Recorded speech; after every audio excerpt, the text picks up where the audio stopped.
ಕಾಶ್ಮೀರದಲ್ಲಿ ನಡೆದಿದ್ದ ಮತ್ತೊಂದು ಸ್ಫೋಟಕ ಸಂಚು ಅನ್ನುವಂತಹ ಪ್ರಶ್ನೆಗಳು ಉದ್ಭವ ಆಗ್ತಾ ಇದೆ. ಸ್ವಲ್ಪ ಯಾಮಾರಿದ್ರೂ ಆಗ್ತಾ ಇದ್ದ ಮತ್ತೊಂದು ಭೀಕರ ಸ್ಫೋಟ. ಜಮ್ಮು ಕಾಶ್ಮೀರದಲ್ಲಿ ತಪ್ಪಿದ ಭಾರೀ ಅನಾಹುತ.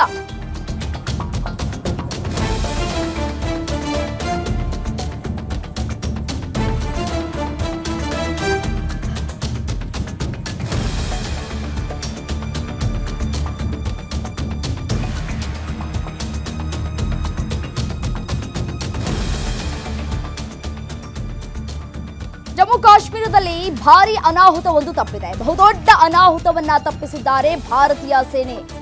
5 ಜೀವಂತ ಬಾಂಬ್ಗಳನ್ನ ವಶಪಡಿಸಿಕೊಂಡಿದೆ ಸೇನೆ.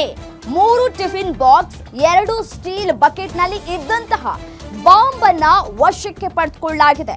ಸಂವಹನ ಉಪಕರಣವನ್ನು ಕೂಡ ವಶಕ್ಕೆ ಪಡೆದುಕೊಂಡಿದೆ ಸೇನೆ. ದೃಶ್ಯದಲ್ಲೂ ಕೂಡ ಗಮನಿಸಿದ್ದೀರಿ ಯಾವ ರೀತಿಯಾದಂತಹ ಬಾಂಬ್ಗಳನ್ನ ಅಡಗಿಸಿ ಇಟ್ಟಿದ್ರು ದಾಳಿ ಮಾಡೋದಕ್ಕೆ ಅಂತ ಹೇಳಿ ಯಾವ ರೀತಿಯಾಗಿ ತಯಾರಿಯನ್ನ ಮಾಡಿಕೊಂಡಿದ್ರು ಉಗ್ರರು ಅನ್ನುವಂತಹ ವಿಚಾರಕ್ಕೆ ಸಂಬಂಧಪಟ್ಟಂತೆ ಇದೀಗ 3 ಟಿಫಿನ್ ಬಾಕ್ಸ್, 2 ಸ್ಟೀಲ್ ಬಕೆಟ್ನಲ್ಲಿ ಬಾಂಬ್ಗಳನ್ನ ಯಾವ ರೀತಿಯಾಗಿ ಅಡಗಿಸಿ ಇಟ್ಕೊಂಡಿದ್ರು ಅನ್ನೋದರ ಕುರಿತು ಸಾಕ್ಷ್ಯಾಧಾರಗಳು ಕೂಡ ಲಭ್ಯ ಆಗ್ತಾ ಇದೆ. ಆ ಕುರಿತ ದೃಶ್ಯಾವಳಿಗಳನ್ನ ಗ್ಯಾರಂಟಿ ನ್ಯೂಸ್ನ ಸ್ಕ್ರೀನ್ ಮೇಲೆ ಗಮನಿಸ್ತಾ ಇದ್ರಿ.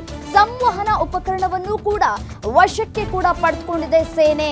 5 ಜೀವಂತ ಬಾಂಬ್ಗಳನ್ನ ಸೇನೆ ವಶಕ್ಕೆ ಪಡೆದುಕೊಂಡಿದೆ. ಸೊ ಹಾಗಾಗಿ ಅಲ್ಲೇ ಅಕ್ಕಪಕ್ಕದಲ್ಲಿ ಉಗ್ರರು ಅಡಗಿ ಕೂತಿದ್ದಾರೆ ಅನ್ನುವಂತಹ ಶಂಕೆಗಳು ಕೂಡ ವ್ಯಕ್ತವಾಗ್ತಾ ಇದೆ. ಸೇನೆ ಕೂಡ ಸನ್ನದ್ಧವಾಗಿದೆ, ಕಾರ್ಯಾಚರಣೆಯನ್ನ ಮುಂದುವರಿಸ್ತಾ ಇದೆ. ಎಲ್ಲೆಲ್ಲಿ ಅಡಗಿ ಕೂತಿದ್ದಾರೋ ಉಗ್ರರು ಅನ್ನೋದನ್ನ ಸೇನೆ ಕಂಡು ಹಿಡಿಯುವಲ್ಲೂ ಕೂಡ ಒಂದ್ ಕಡೆ ಸಫಲ ಆಗ್ತಾ ಇದೆ.